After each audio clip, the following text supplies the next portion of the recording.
রাত্রে আমরা সুখ নিদ্রা লাভ করি, আমরা স্বপ্ন দেখি, ভবিষ্যতের পরিকল্পনা করি, খুব ভালো লাগে। সকালে যখন চোখ খুলি নিদ্রা ভঙ্গ হয়, স্বপ্ন সেইখানেই ভেঙে যায়, আর তারপর আমরা আমাদের রোজকার জীবন যাপন করি। স্বপ্ন হয়তো মানুষ রাতের বেলায় দেখেন, কিন্তু সেটাকে সার্থক দিনের বেলাতেই করতে হয়। রাতে মধুর বাতাসের নিচে কোমল শয্যায় শুয়ে মাতার গলায় মিষ্টি গান শুনতে শুনতে নিদ্রায় আচ্ছন্ন হওয়া, স্বপ্ন দেখা, ভবিষ্যতের পরিকল্পনা করা বড়ই সরল।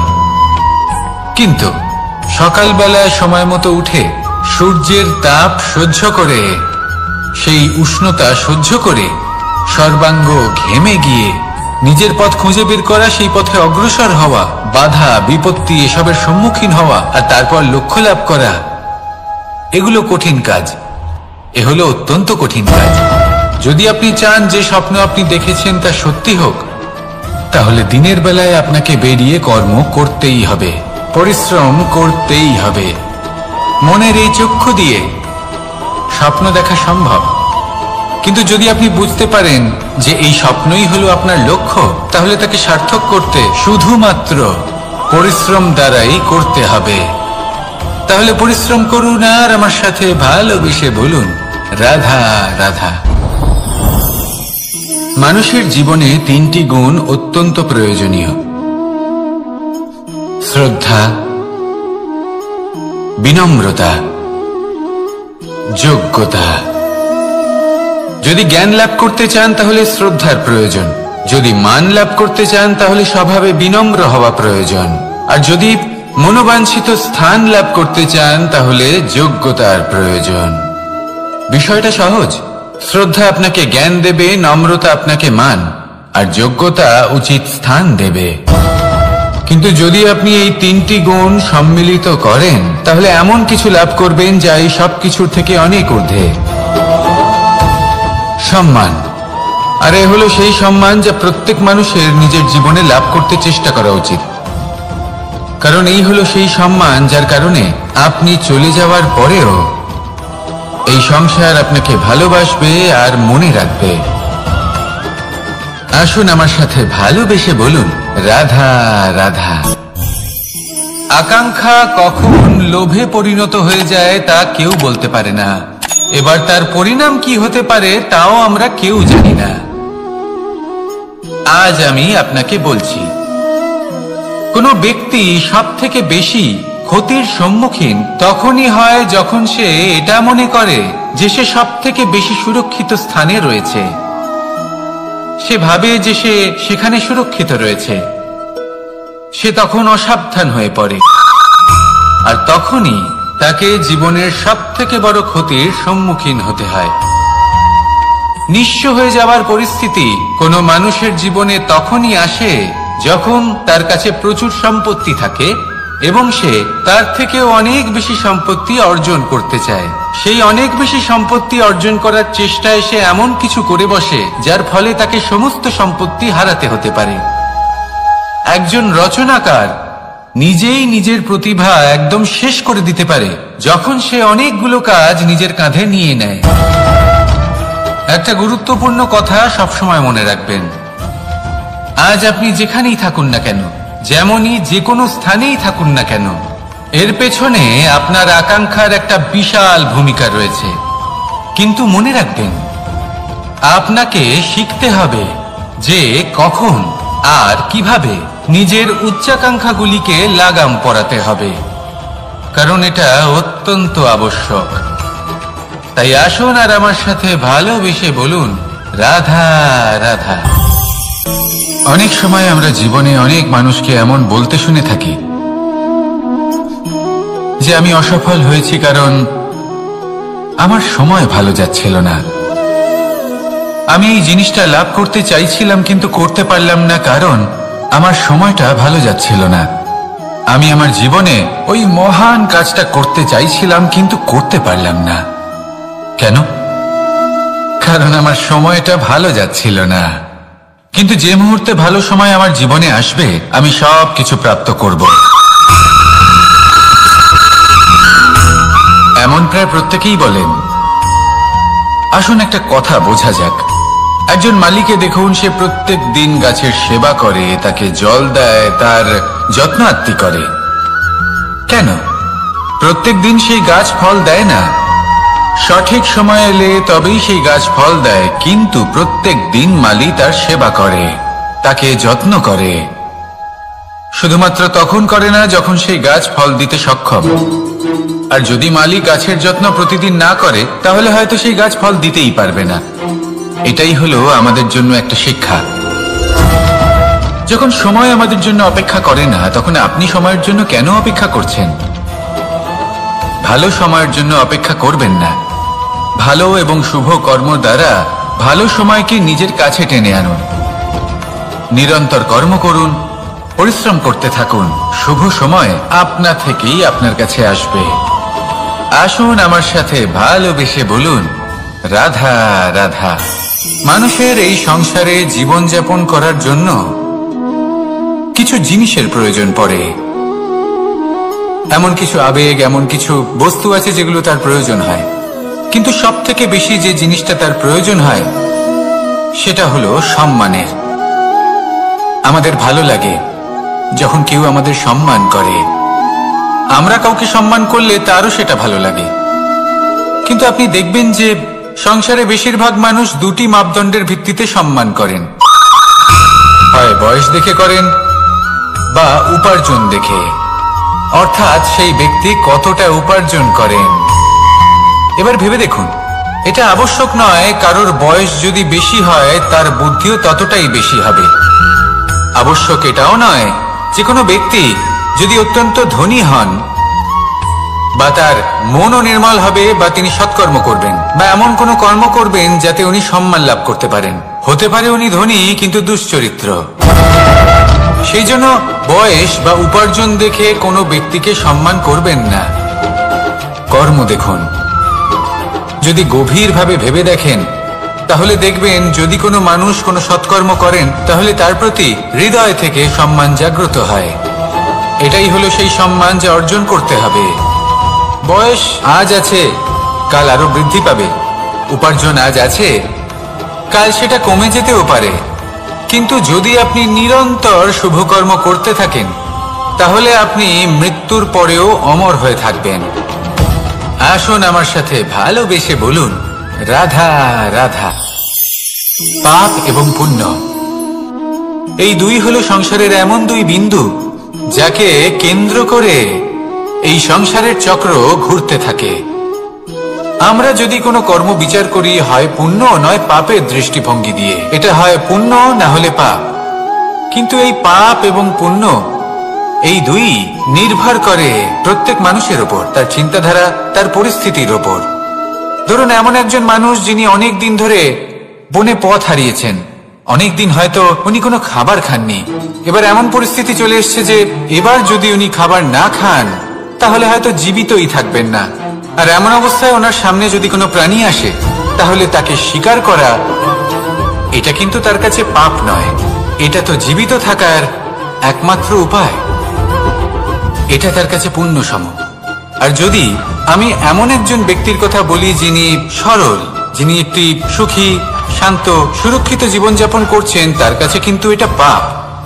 এইরকমই এই সংসারে ভিন্ন ভিন্ন পরিভাষা আছে পাপ এবং পুণ্যের। তার মধ্যে যদি আমি আপনাকে একটি সরল পরিভাষা দিই, সেটা হলো জীবনে যখনই কোনো কর্ম করবেন সেটা নিয়ে একটু ভেবে দেখুন যে এই যে কাজটা আমি করছি তার ফলে এই যে অন্য মানুষেরা আছেন এই সংসারে, তারা কি দুঃখ পাবেন? যদি তারা দুঃখ পান তাহলে সেটা পাপ।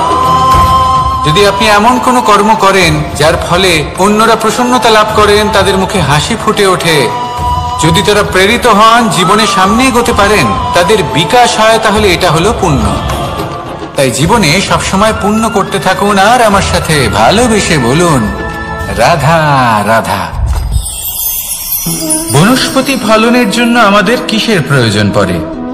একটু ধরিত্রীর, একটু পরিশ্রমের আর একটা বীজের। এবার যদি মানুষের কথা বলি তাহলে এখানে ধরিত্রী হলো মানুষের এই জীবন, যেখানে মানুষ নিজের ইচ্ছের ফল ফুল ফলন করতে চায়। পরিশ্রম হলো আমাদের কর্ম,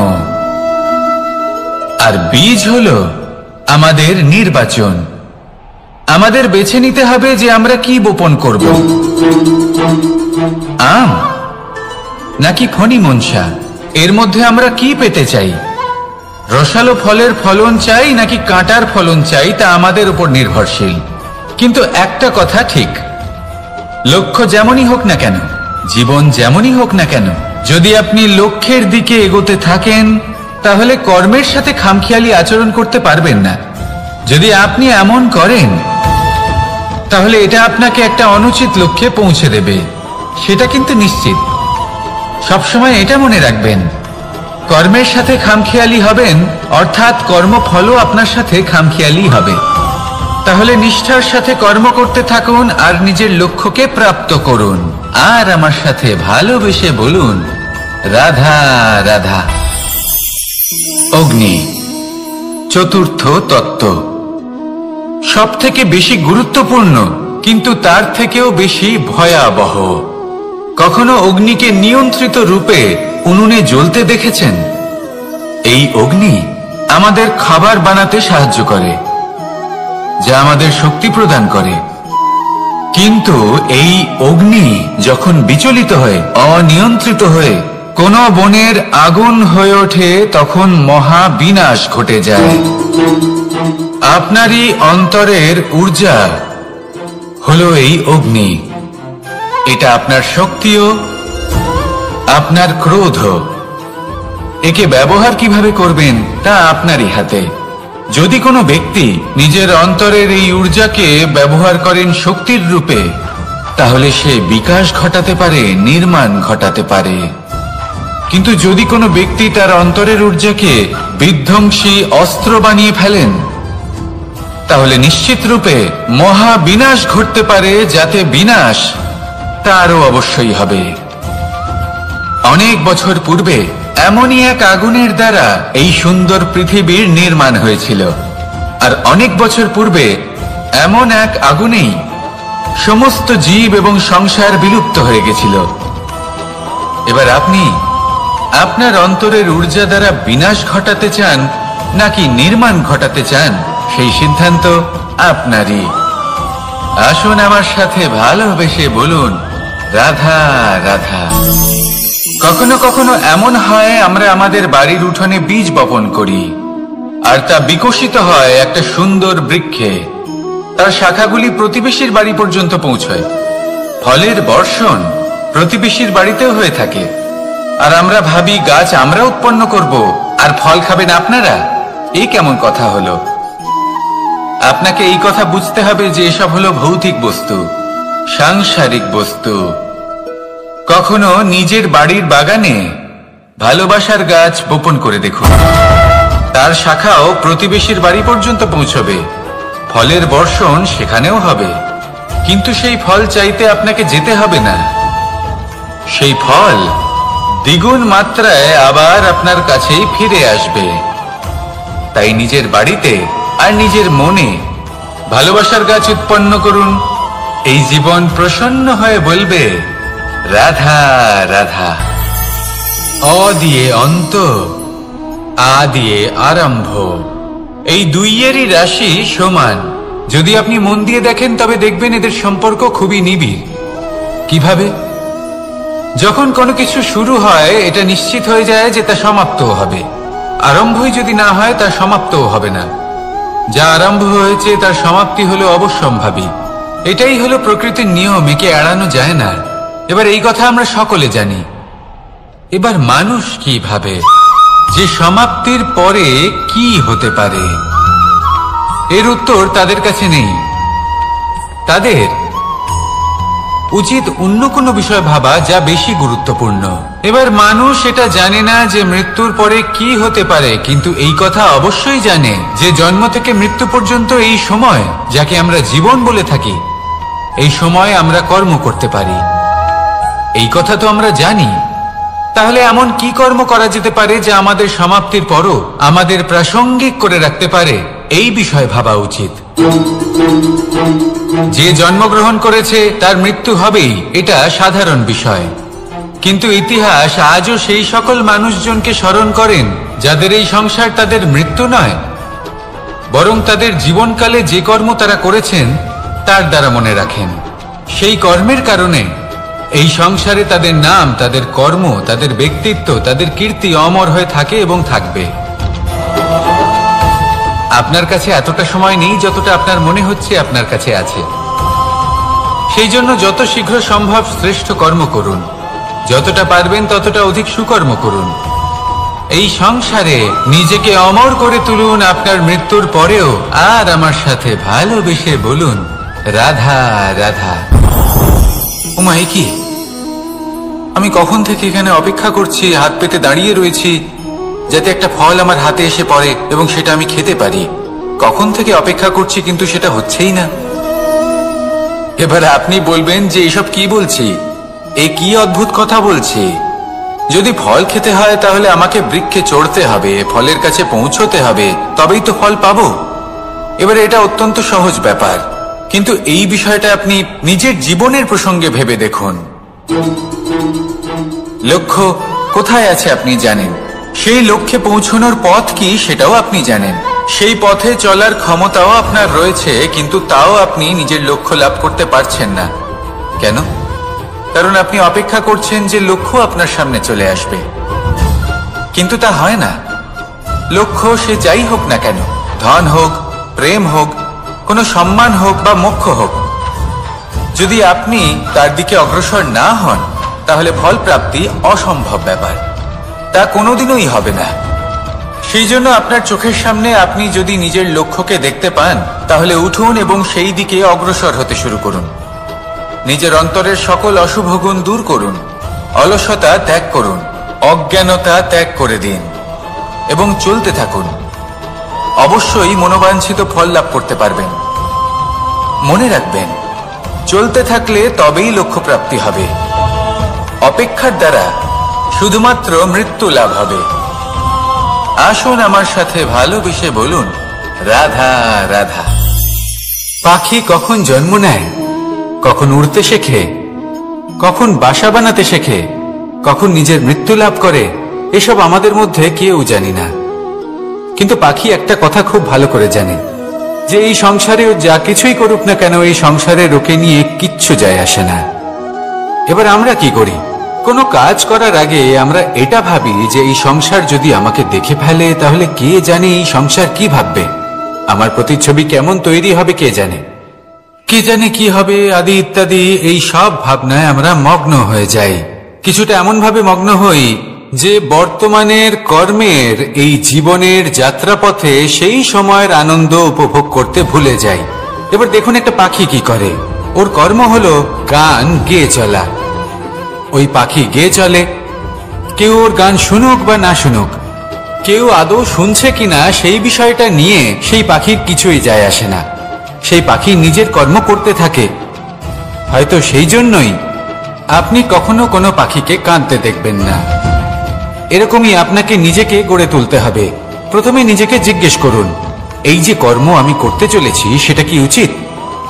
যদি আপনার মনে হয় সেটা উচিত তাহলে সেটা প্রমাণ করুন। এটা ভাববেন না যে এই সংসার কি ভাববে। আসুন আর আমার সাথে ভালোবেসে বলুন রাধা। বনের মধ্যে যদি আপনি কোনো বিষাক্ত সাপ দেখেন তাহলে কি করবেন? আপনি তখনই তার থেকে দূরে পালাতে চেষ্টা করবেন। আর এটা কেন করবেন? নিজের রক্ষার্থে। এই কথা আমি নয় মেনে নিলাম, কিন্তু নিজের জীবনে এটা করেন না কেন? আপনি যেখানেই যান, যে স্থানেই যান না কেন, প্রত্যেক সময়ে প্রত্যেক মুহূর্তে এমন বিষাক্ত সাপ আপনি অবশ্যই খুঁজে পাবেন। আর সেই সাপ নয় যাদের আপনি বনে খুঁজে পাবেন, এরা হলো সেই সাপ যা আপনাকে পাপ করতে বাধ্য করবে। আপনার অন্তরের বাসনা, ক্রোধ, অহংকার, লোভ, ঈর্ষা এদের বৃদ্ধি ঘটাবে। দেখুন, বনের এই সাপ আপনাকে একবার ছেড়ে দিতেও পারে, ছোবল নাও মারতে পারে, কিন্তু এই যে পাপরূপী সাপ আছে তা অবশ্যই ছোবল মারবে। কর্ম যদি করেন তাহলে অবশ্যই ফল পাবেন। সেই জন্য যখনই কোথাও যাবেন, যদি এমন কাউকে দেখেন, যদি এমন কিছু দেখেন যে আপনাকে পাপ করতে বাধ্য করছে, তাহলে সেই মুহূর্তে সেখান থেকে পালিয়ে যান। যেমন বনের সাপ দেখে আপনি পালাতে থাকেন। সৎকর্মের রক্ষা অত্যন্ত আবশ্যক। আসুন আর আমার সাথে ভালোবেসে বলুন, রাধা রাধা। যদি কোনো সিংহ বানরের মতো গাছে চড়তে চেষ্টা করে তাহলে কি হবে? একটা মাছ যদি মাটিতে হাঁটতে চেষ্টা করে তাহলে কি হবে? তারা বিফলই হবে। কিন্তু এরকম কেন হয়? তার কারণ হলো প্রকৃতির রচনা কিছুটা এরকম। এখানে প্রত্যেকটি ব্যক্তিকে, প্রত্যেকটি প্রাণীকে আলাদা আলাদা গুণের অধিকারী করা হয়েছে এবং সকলকে একটা সীমাও প্রদান করা হয়েছে। এবার এই যে বৃক্ষ, পশু, পাখি, এদের মধ্যে সেই ক্ষমতাই নেই যে এরা নিজেদের যাচাই করতে পারবে, নিজেদের সীমাগুলো বুঝতে পারবে, নিজেদের সদ্গুণগুলো চিনতে পারবে। এরা সেটা করতে পারবে না। কিন্তু মানুষ তো আলাদা। মানুষের কাছে সেই বিশেষ শক্তি আছে যে তারা পূর্ণরূপে নিজেদের যাচাই করতে পারবে, নিজেকে পূর্ণরূপে বুঝতে পারবে, নিজের দোষ, নিজের অপগুণ, নিজের সদ্গুণ, নিজেদের সীমাগুলো তারা বুঝতে পারবে। আর এটা অত্যন্ত গুরুত্বপূর্ণ। কথায় আছে যে যদি সাফল্য লাভ করতে হয় তাহলে নিজেকে যাচাই করে নিতে হবে। তাই নিজেকে যাচাই করুন, নিজের সাথে পরিচিত হয়ে যান এবং জীবনে কর্ম করতে থাকুন। সাফল্যের শিখরে অবশ্যই পৌঁছে যাবেন। আর ওখানে যদি যান তাহলে এই মন প্রসন্ন হয়ে অবশ্যই বলবে, রাধা রাধা।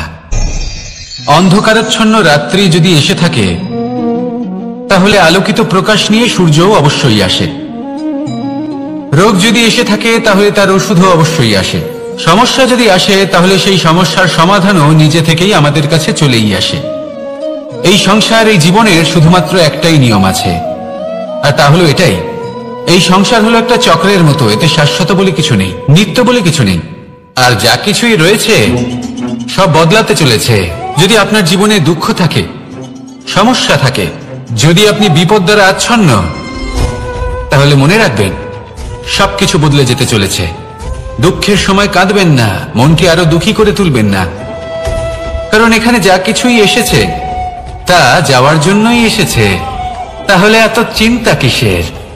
আনন্দ সহকারে জীবন যাপন করুন আর আমার সাথে ভালোবেসে বলুন, রাধা রাধা। রাত্রিবেলায় যখন আলোকিত জোনাকিদের দেখেন তখন মন প্রসন্ন হয়ে ওঠে। এদের দেখতে খুবই সুন্দর লাগে।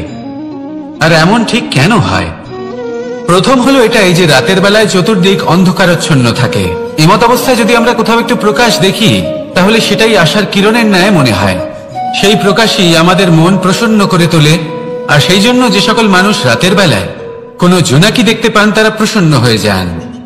এবার কখনো কখনো জীবনে আমাদের মনে হয় যে চতুর্দিকে শুধুমাত্র অন্ধকারই হয়ে আছে।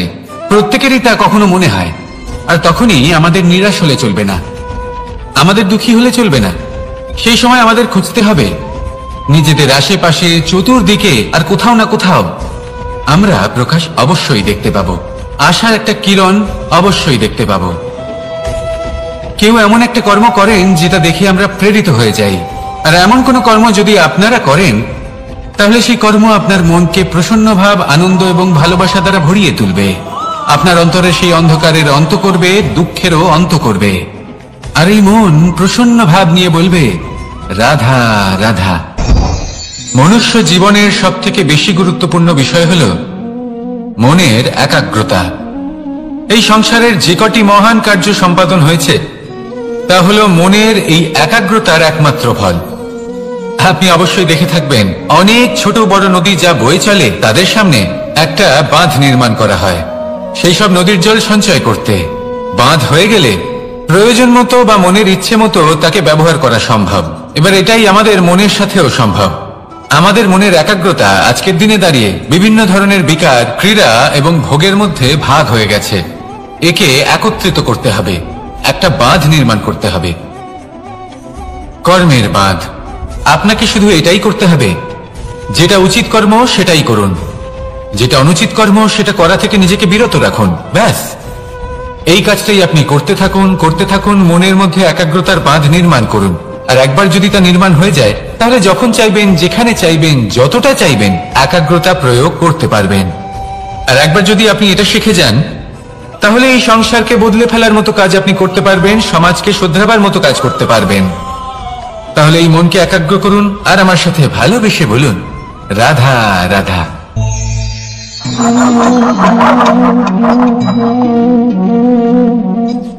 কোন ব্যক্তিকে নিশ্চয়ই দেখেছেন যিনি নিজে কাঠ কাটার এই কাজে নিপুণ এবং অভিজ্ঞ।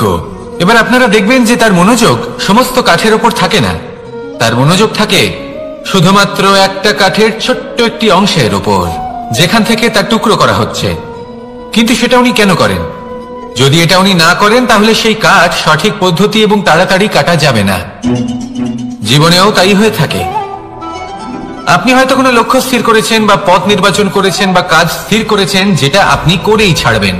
তাহলে নিজের সম্পূর্ণ মনোযোগ শুধুমাত্র তার উপর কেন্দ্রীভূত করুন।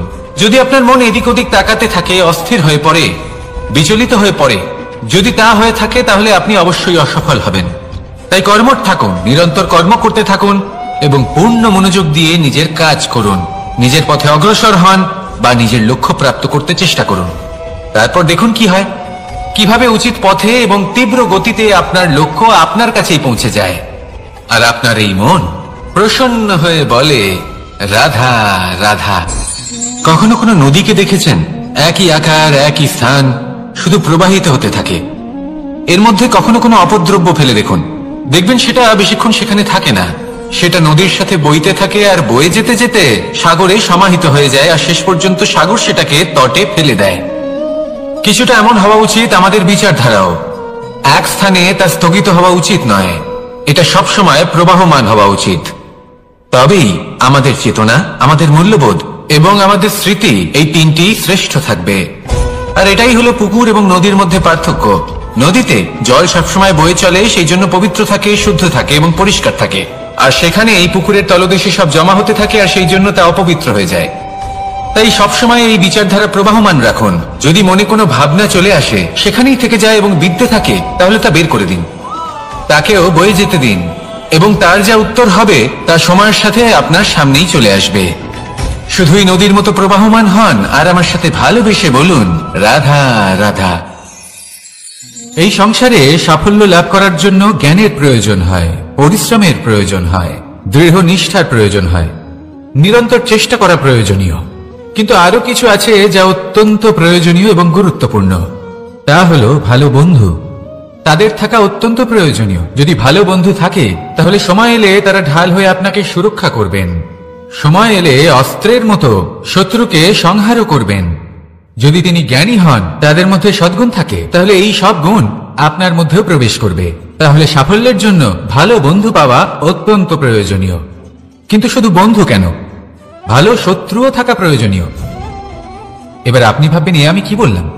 যদি আপনার জীবনেও ভালো অর্থাৎ শক্তিশালী শত্রু থাকে, তাহলে আপনিও শক্তিশালী হতে থাকবেন। এই শত্রু আপনাকে প্রেরিত করবে আরো বেশি শক্তিশালী হয়ে ওঠার। কখনো কোনো হরিণকে দেখুন, তীব্র গতিতে দৌড়তে থাকে। কেন তীব্র গতিতে দৌড়ে? এই কারণে নয় যে কোথাও তার জন্য মধুর ঘাস অপেক্ষা করে রয়েছে, না। সে এই কারণে তীব্র গতিতে দৌড়য় কারণ সেটা না করলে তার পেছনে একটি সিংহ আছে যে ওকে নিজের ভোজন করে ফেলবে। তাই জীবনে বিপদ, সংকট, এই সবকিছুও হলো অত্যন্ত গুরুত্বপূর্ণ। তার সম্মুখীন হতে শিখুন আর আমার সাথে ভালোবেসে বলুন, রাধা রাধা। আমরা সবাই ফল খাই, কিন্তু আমাদের সেই ফলই প্রিয় হয় যে পরিপক্ক হয়ে ওঠে, যেটা নম্র হয়, আর যে ফল অনেক বেশি মিষ্টি আর সুস্বাদু হয়ে থাকে, যাদের রঙে বাহার দেখা যায়। সেইভাবে জীবনে আমরা নানান মানুষের সাথে পরিচিত হই, কিন্তু সেই মানুষই আমাদের মন ছুঁয়ে যায় যারা বিনম্র স্বভাবের, যাদের বাণী খুব মধুর, যাদের অন্তরে আত্মবিশ্বাসের একটা তেজ, একটা রং দেখা যায়। এবার এমন ব্যক্তি আমরা কি করে হব? ঠিক সেইভাবেই যেমন একটা ফল রোদ, বর্ষা, শীত, বায়ু, এই সকল সংকটময় পরিস্থিতির সম্মুখীন হয়ে পরিপক্ক হয়ে ওঠে, সেইভাবেই মানুষ সংকটময় পরিস্থিতির সম্মুখীন হয়ে পরিপক্ক হয়ে ওঠেন। যদি এই সংকটের সম্মুখীন হন তাহলে অভিজ্ঞ হবেন, আর এই অভিজ্ঞতাই শিক্ষা দিয়ে যাবে। এই অভিজ্ঞতা আমাদের শিখিয়ে দেয় যে আমাদের বিনম্র থাকতে হবে। অহংকার করে কোনো লাভ নেই। মধুর বাণীর যে কি মূল্য তা আমরা শিখতে পারি। এই অভিজ্ঞতাই আমাদের বুঝিয়ে দেয় যে উচিত অনুচিত কোনটা, আমাদের দৃষ্টিভঙ্গি তৈরি করে, আর এই দৃষ্টিভঙ্গি দ্বারা আত্মবিশ্বাস জাগ্রত হয়। সেই জন্য জীবনে কখনো বিপদ থেকে দূরে পালাবেন না, সেগুলোর সম্মুখীন হন, অভিজ্ঞতা লাভ করুন, তার থেকে শিক্ষা লাভ করুন, এইভাবেই পরিপক্ক হবেন। আসুন আমার সাথে ভালোবেসে বলুন, রাধা রাধা। ধন সঞ্চয় করা সম্ভব, আর সেই জন্য ধন সব থেকে বেশি মূল্যবান সম্পত্তি নয়। এবার আপনি বলবেন, এ আমি কি বলছি? এই ধন খুব মূল্যবান, আমরা সকলে অর্জন করতে ব্যস্ত। সেটা এই কারণে, কারণ আপনারা জানেন না এই সংসারের সব থেকে বেশি মূল্যবান সম্পত্তি কি। এ হলো সেই সম্পত্তি যা কখনো সঞ্চয় করা সম্ভব নয়। আপনার কাছে যতই ধন থাকুক তা দিয়ে আপনি স্বাস্থ্য লাভ করতে পারেন, বাড়ি কিনতে পারেন, আদি ইত্যাদি, কিন্তু আপনি যতই ধনী হন না কেন, ফেলে আসা দিনের একটা মুহূর্ত আপনি লাভ করতে পারবেন না। এই একটা মুহূর্ত, এই সময়, এটাই হলো সংসারের সব থেকে মূল্যবান সম্পত্তি। একবার চলে গেলে তা কখনোই ফিরে আসে না। আর এই মুহূর্ত যতই চলে যাক না কেন, আমরা স্মৃতির মাধ্যমে সেগুলি যাপন করতে পারি, তার আনন্দ উপভোগ করতে পারি। আর যার সাথে আমরা সময় অতিবাহিত করেছি তার স্মৃতিতে আমরা চিরকাল জীবিত থাকতে পারি। সেই জন্য সময় সব থেকে মূল্যবান সম্পত্তি, তাকে এইভাবে নষ্ট করবেন না। প্রত্যেকটা মুহূর্ত উপভোগ করুন, আনন্দ করুন, আর ভালোবেসে বলুন, রাধা রাধা। কনক, কি সুন্দর একটা শব্দ। এর অনেকগুলো রূপ রয়েছে, অনেকগুলো অর্থ রয়েছে। প্রথম অর্থ হলো স্বর্ণ, অর্থাৎ সম্পত্তি। দ্বিতীয় অর্থ ধুতুরা, অর্থাৎ গাছের ছোট একটা বীজ, যা কিনা অত্যন্ত শক্তিশালী হয়। যদি বেশি মাত্রায় এর প্রয়োগ করা হয় তাহলে এটা বিষময় হয়ে উঠতে পারে। এই হলো সেই ধুতুরা যার প্রয়োগ মহাদেবের পুজোতে করা হয়। এবার প্রশ্ন হলো এটাই যে এই স্বর্ণ এবং এই ধুতুরার মধ্যে মিল কি রয়েছে? মিল হলো এটাই যে এই দুটোই মানুষকে মত্ত করে তোলে। ধুতুরা মানুষকে তখন মত্ত করে যখন তাকে সেবন করা হয়, কিন্তু স্বর্ণ, ধন, সম্পত্তি, মানুষ সেটা যতটাই অর্জন করে নেয় সেটাই যথেষ্ট। এই স্বর্ণ মানুষের ভাবনা চিন্তা করার ক্ষমতাকে বশ করে ফেলে। মানুষ সম্পত্তির লোভে মত্ত হয়ে ওঠে, কারণ যে যত চমৎকারী, যতটা অমূল্য হয় তাকে সামলানো কিন্তু ততটাই কঠিন, তাই না? তাই মনে রাখবেন, ধন, স্বর্ণ, সম্পত্তি এগুলো ধুতুরার থেকেও অনেক বেশি বিষাক্ত হতে পারে।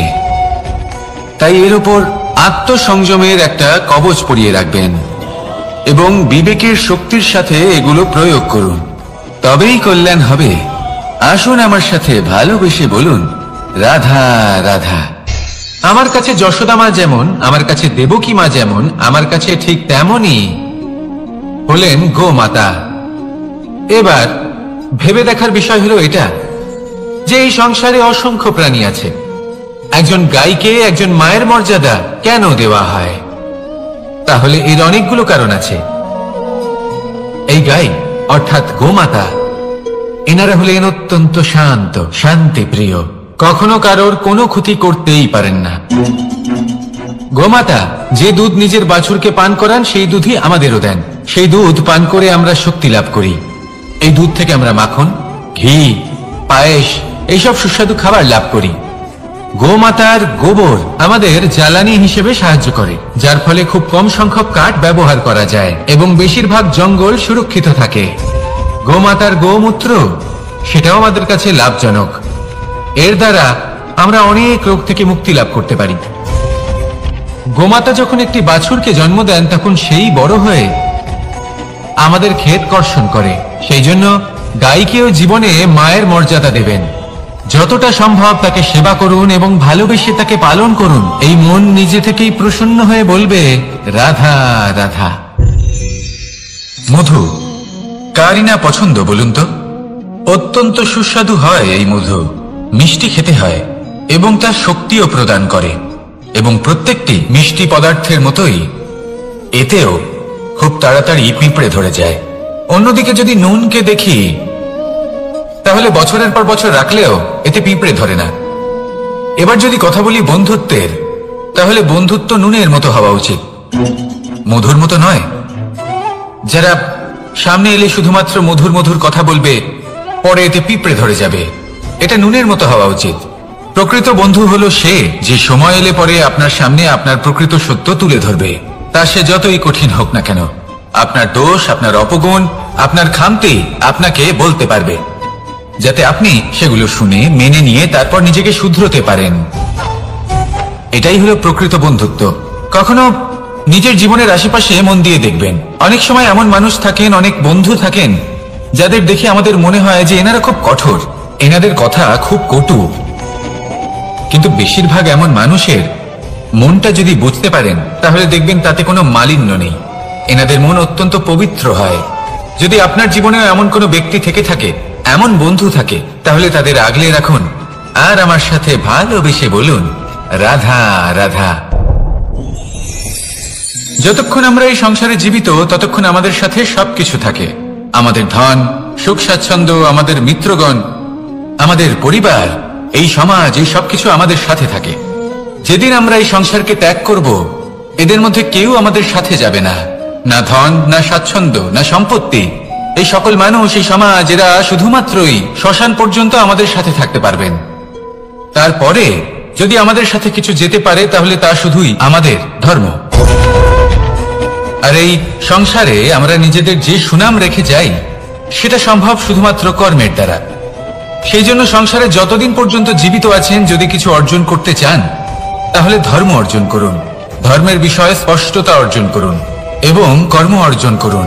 এটাই হবে আপনার অতীত এবং এটাই হবে আপনার ভবিষ্যৎ, এবং এটাই সকলকে প্রেরণা প্রদান করবে। আসুন আমার সাথে ভালোবেসে বলুন, রাধা রাধা।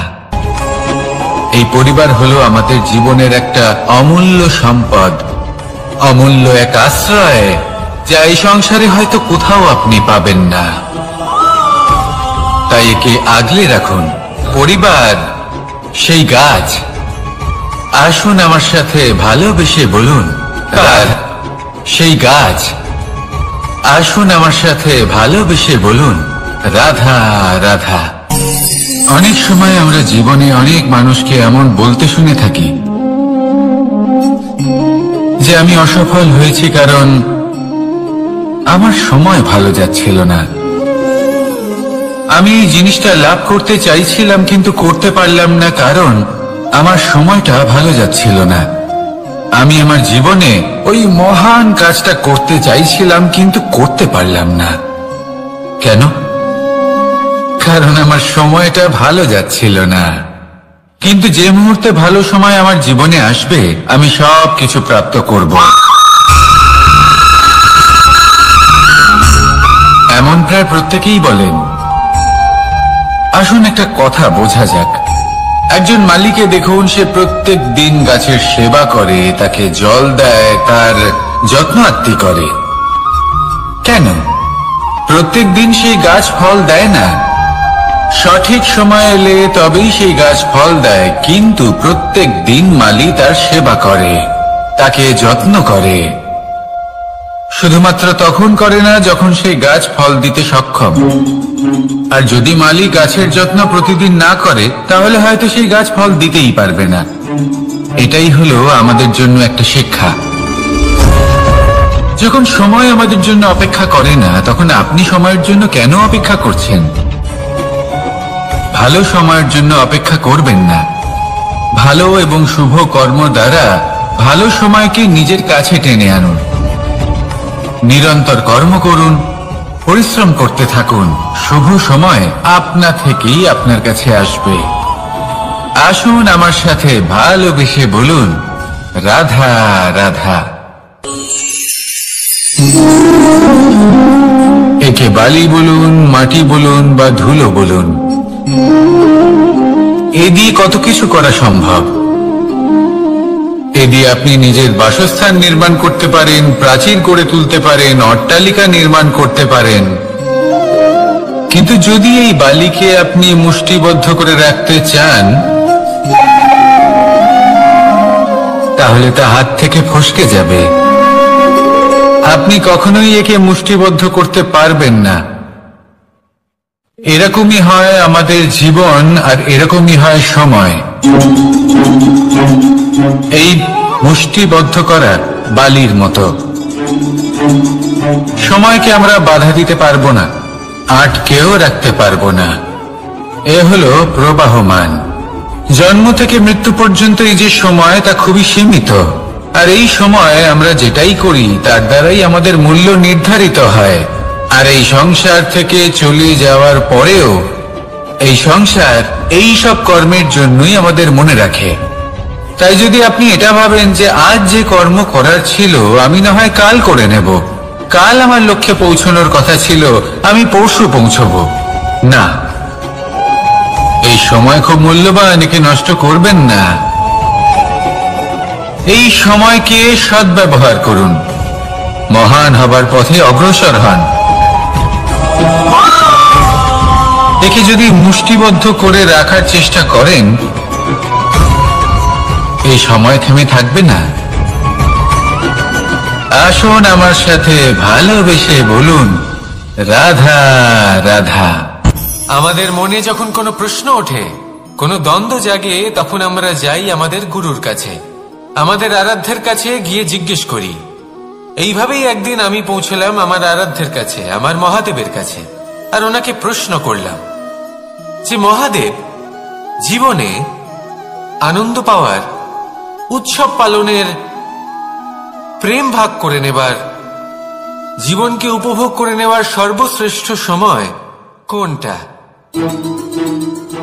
মহাদেব হাসলেন আর উনি বললেন, জীবনে উৎসব পালনের সব থেকে শ্রেষ্ঠ দিন হল মৃত্যুর ঠিক আগের দিনটা।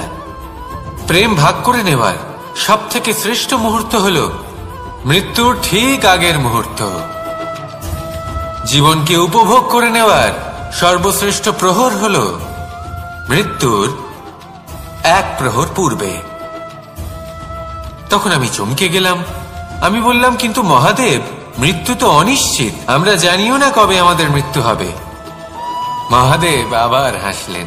উনি বললেন যে যদি আমরা এভাবে জীবন কাটাই যে আমরা জীবনের প্রত্যেক দিন, প্রত্যেক মুহূর্ত, প্রত্যেক প্রহর শেষ বলে মনে করি, তাহলে আমাদের সমস্ত জীবন আনন্দের সাথেই অতিবাহিত হবে। কি বলেন?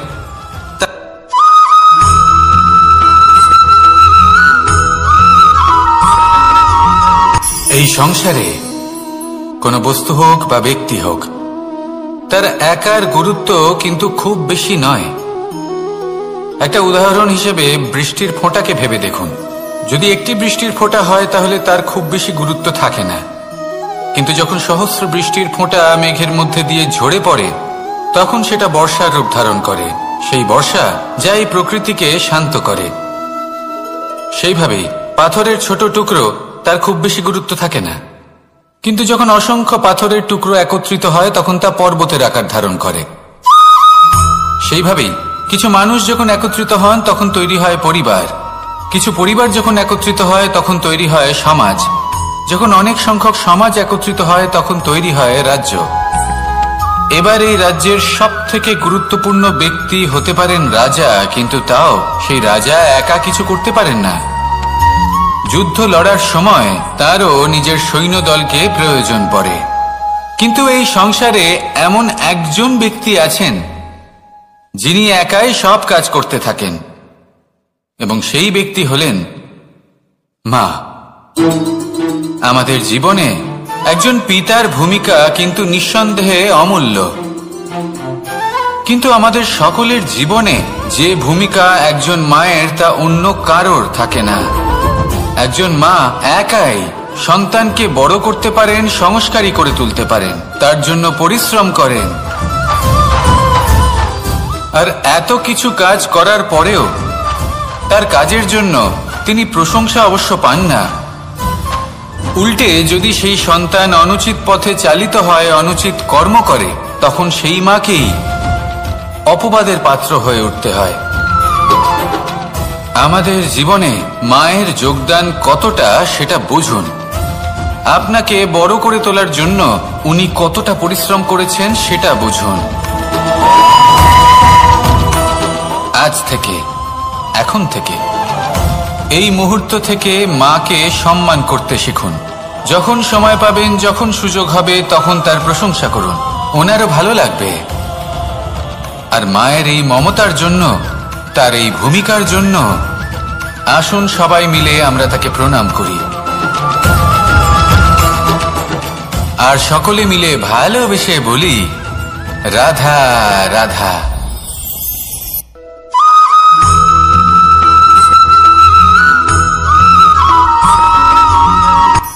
এই সংসারে সাফল্য লাভ করার জন্য জ্ঞানের প্রয়োজন হয়, পরিশ্রমের প্রয়োজন হয়, দৃঢ় নিষ্ঠার প্রয়োজন হয়, নিরন্তর চেষ্টা করা প্রয়োজনীয়।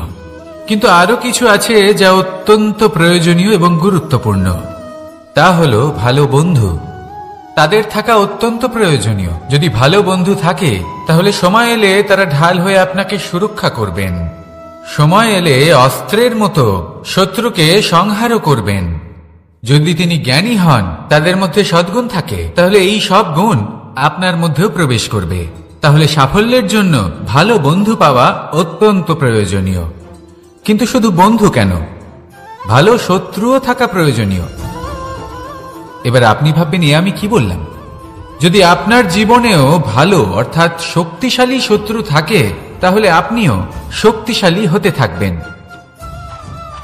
এই শত্রু আপনাকে প্রেরিত করবে আরো বেশি শক্তিশালী হয়ে ওঠার। কখনো কোনো হরিণকে দেখুন, তীব্র গতিতে দৌড়তে থাকে। কেন তীব্র গতিতে দৌড়য়? এই কারণে নয় যে কোথাও তার জন্য মধুর ঘাস অপেক্ষা করে রয়েছে, না। সে এই কারণে তীব্র গতিতে দৌড়য় কারণ সেটা না করলে তার পেছনে একটি সিংহ আছে যে ওকে নিজের ভোজন করে ফেলবে। তাই জীবনে বিপদ, সংকট, এই সবকিছুও হলো অত্যন্ত গুরুত্বপূর্ণ। তার সম্মুখীন হতে শিখুন আর আমার সাথে ভালোবেসে বলুন, রাধা রাধা।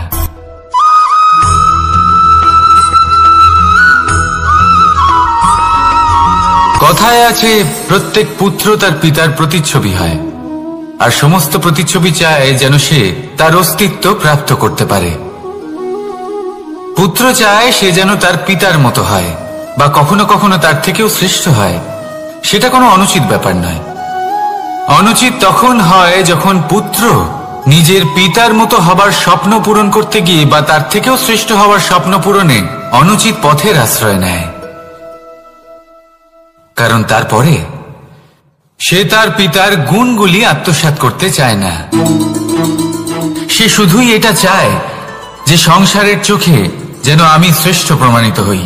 এটা অনুচিত। সংসারে এমন অনেক মানুষ আছেন যারা এই কারণে শ্রেষ্ঠ হওয়ার চেষ্টা করেন যাতে তার পরিবারের তার পিতার সম্মান বৃদ্ধি পায়। এমনও মানুষ থাকেন, আর এটাই হলো পার্থক্য উদ্দেশ্যের। মনে রাখবেন, যদি আপনার উদ্দেশ্য শুভ হয় তাহলে পথও শুভ হবে, যদি আপনার উদ্দেশ্য অশুভ হয় তাহলে পথও অশুভ হবে। তাহলে নিজের পিতার মতো হবার চেষ্টা অবশ্যই করুন, তার থেকেও শ্রেষ্ঠ হওয়ার চেষ্টা অবশ্যই করুন, কিন্তু মনে রাখবেন আপনার সংকল্প আর আপনার উদ্দেশ্য এই দুই শুভ হওয়া উচিত। তাহলে আসুন আর আমার সাথে ভালোবেসে বলুন, রাধা রাধা।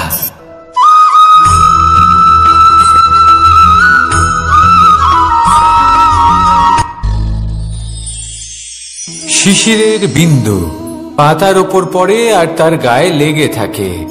পাতা তাকে শুষে নিতে পারে না, আর শেষ পর্যন্ত সে ঝরে পড়ে যায়।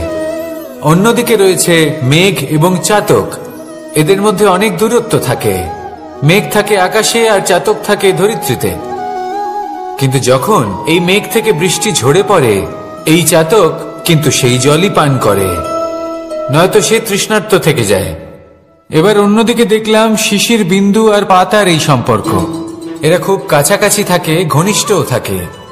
অন্যদিকে রয়েছে মেঘ এবং চাতকের সম্পর্ক, যাদের মধ্যে অনেক দূরত্ব থাকা সত্ত্বেও তারা খুব ঘনিষ্ঠ, তাই না? এই সারমর্ম খুব সরল। এই নৈকট্য, এই দূরত্ব, তা আপনার সম্পর্কে প্রভাব কিছুতেই ফেলতে পারে না। এই নৈকট্য, এই দূরত্ব, এইসব হলো শুধুমাত্র মনের ব্যাপার। কখনো আপনি অনুভব করেছেন আপনি কারোর থেকে অনেক অনেক দূরে আছেন, অনেক দূরে আছেন, তাও সেই ব্যক্তির প্রতি আপনি টান অনুভব করেন।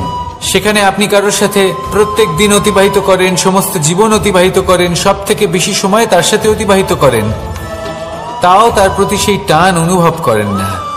এই সংকেত হলো মনের দূরত্বের। তাহলে মনের এই দূরত্ব দূর করুন আর আমার সাথে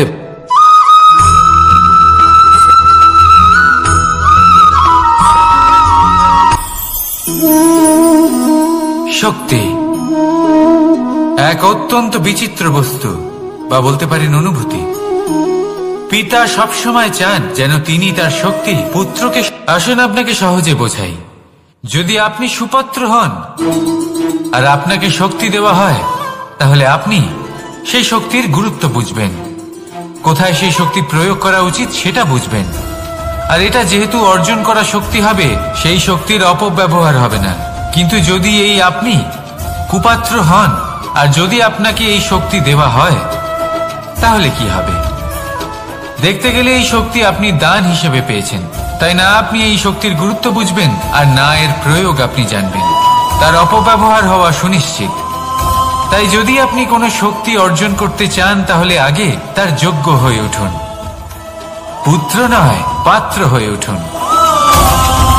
আর আমার সাথে ভালোবেসে বলুন, রাধা রাধা।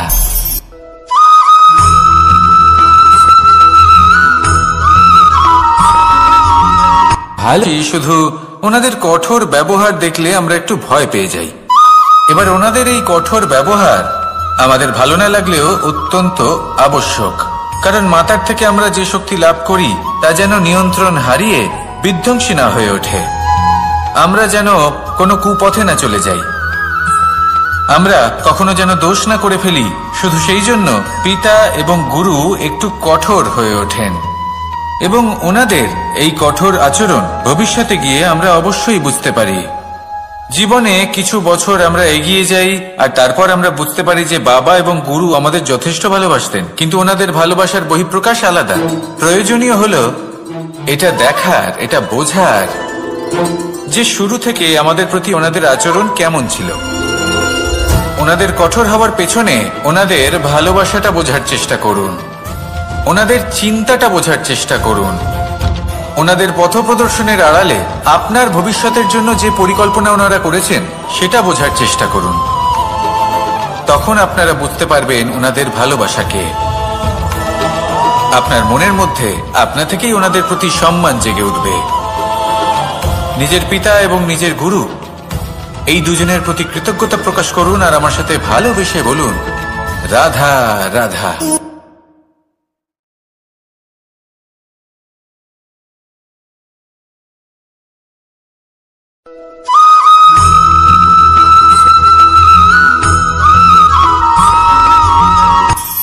কখনো কোনো বাগানের কোনো বৃক্ষকে দেখেছেন যেখানে সুগন্ধি ফুল থাকে, রসালো ফল থাকে? তখন মন প্রফুল্ল হয়ে ওঠে, মন থেকে সেই বৃক্ষের প্রতি ভালোবাসা জন্মায়। কিন্তু যিনি বাগানের মালিক, শুধুমাত্র তিনিই জানেন যে কিভাবে এই বৃক্ষকে আগলে রাখতে হয়, কিভাবে তার পরিচর্যা করলে এতে সুন্দর সুগন্ধি ফুল হবে, রসালো ফল হবে। কখনো কখনো প্রয়োজনের থেকে বেশি রোদ পেলে এই বৃক্ষগুলি শুকিয়ে যায়, প্রয়োজনের থেকে কম রোদ পেলেও এই বৃক্ষ কিন্তু শুকিয়ে যায়। প্রয়োজনের থেকে কম জল যদি পায়, এই বৃক্ষ শুকিয়ে যেতে পারে।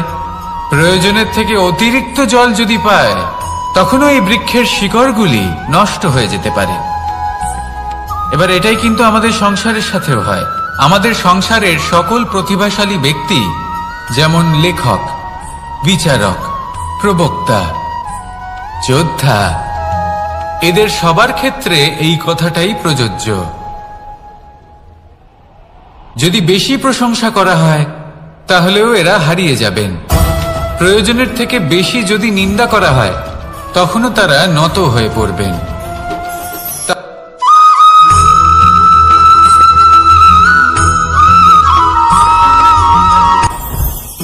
জীবনে কিছু শেখা অত্যন্ত গুরুত্বপূর্ণ। এবার কি কি শিখতে হবে, সেই সব শেখানোর জন্য অনেক শিক্ষক রয়েছেন, কিন্তু কি শিখবেন না আর কি করবেন না, এটা আমাদের নিজের অভিজ্ঞতা দিয়ে শিখতে হয়। কিন্তু তার মানে এটা নয় যে যদি আপনাকে শিখতে হয় যে আগুনের তাপ কতটা, আপনাকে আগুনের মধ্যে হাত দিতে হবে। না, অন্য কারোর অভিজ্ঞতা দ্বারাও শিখতে পারেন। প্রশ্ন শুধুমাত্র একটাই যে আপনি কি শিখতে চান নাকি চান না। যদি আপনি এটাই ভাবেন যে আমি শুধুই নিজের অভিজ্ঞতা দ্বারাই শিখতে চাই, তাহলে জীবনকাল ছোট মনে হবে, অনেক কিছুই শিখতে পারবেন না। তাই নিজের সাথে সাথে বড়দের অভিজ্ঞতা দ্বারাও শেখা শুরু করে দিন।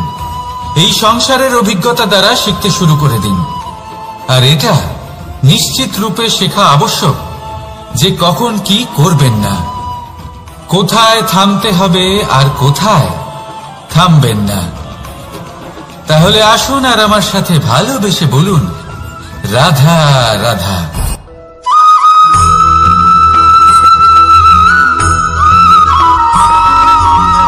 এই সংসারে সব থেকে বেশি কোমল বস্তু হলো রেশম। এই রেশম এতটাই কোমল হয় যে এর পুরো একটা থান শুধুমাত্র একটা হাতে ধরা সম্ভব। কখনো ভেবে দেখেছেন এই রেশম কিভাবে হয়? একটি কীট তার লালার দ্বারা উৎপন্ন হয়। এই কীট সেই রেশমকে পাক দিতে থাকে, পাক দিতেই থাকে আর আস্তে আস্তে তার মধ্যেই জড়িয়ে পড়ে। শেষে ওর এই সুন্দর অমূল্য সৃষ্টি রেশমের এই সুতো তার নির্মাণ কার্য পূর্ণ হয়, কিন্তু তাতেই ও নিজে বন্দী হয়ে যায়। নিজেরই মায়াজালের এই বন্দী গৃহে নিজেই ফেঁসে যায়। এবার এই সুতোকে ব্যবহারযোগ্য করে তোলার জন্য এই কীটগুলিকে এই কবচের সাথেই ফুটন্ত জলে ফেলে দেওয়া হয়। এই সংসারে যদি আমাদের স্বপ্ন এই সংসারের দুঃখ হরণ করার জন্য, এই সংসারে সুখ বিতরণ করার জন্য হয়, তবেই আমাদের প্রগতি সম্ভব। যদি আমাদের এই স্বপ্ন শুধুই আমাদের এবং আমাদের স্বার্থ সিদ্ধির জন্য হয়, তাহলে এই স্বপ্ন আমাদের অন্ধ করে দেবে, আমাদের অন্ধকারের পথে নিয়ে যাবে, আর আমরাও সেই কীটের মতো হয়ে যাব। নিজেদেরই মায়াজালে আমরা নিজেই ফেঁসে যাব, আর শেষে আমরা যদি কিছু লাভ করি তা হবে একাকিত্ব, অন্ধকারময় মৃত্যু। তাই স্বপ্ন অবশ্যই দেখুন, কিন্তু এমন ভাবে স্বপ্ন দেখবেন না যে তার এই বন্দিগৃহে আপনি নিজেই ফেঁসে গেলেন। স্বপ্ন দেখুন পরোপকারে।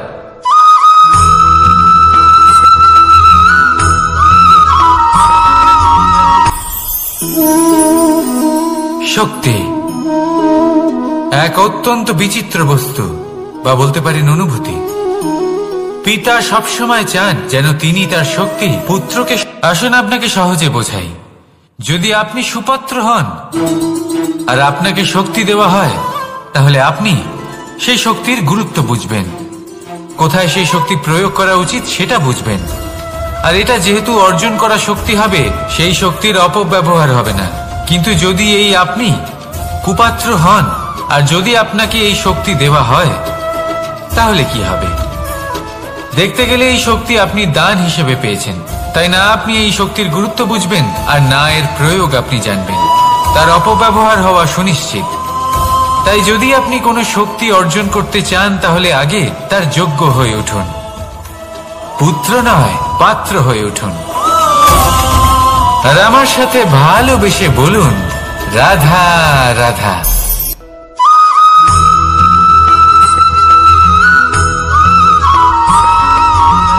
এই সংসারে প্রত্যেক মানুষ এটাই চান যে তিনি যেন ধনবান হন, আর্থিক অবস্থা তার ভালো থাকে, ওনার বাড়িতে লক্ষ্মীর আগমন হয়। কিন্তু সেটা হবে কি করে, সেটাই হলো প্রশ্ন।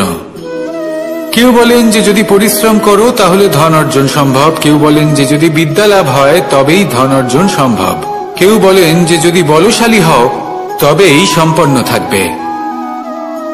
ভালো কথা, যদি তাই হয়ে থাকে, তবে দিনমজুর সারা দিন পরিশ্রম করেন, তিনি কেন ধনী হন না? অনেকজন বিদ্বান মানুষ আছেন এই সংসারে, তারা কেন ধনবান হন না? অনেক সংখ্যক বলশালী ব্যক্তি আছেন, তাদের কাছে ধন নেই কেন? তাদের কেন ধনের অভাব হয়? আবার এমনও কিছু মানুষ আছেন যারা পরিশ্রম করেন, তারা দিনমজুর, কিন্তু তারা ধন অর্জন করতে পারেন। কিছু বিদ্বান ব্যক্তি আছেন যাদের কাছে অধিক মাত্রায় ধন রয়েছে।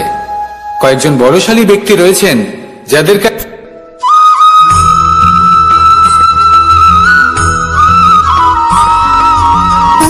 সুখ, দুঃখ এবং শক্তি, এই তিন হলো এই সংসারের ত্রিদেবের মতো। আমাদের জীবনে যা কিছু ঘটছে এই তিন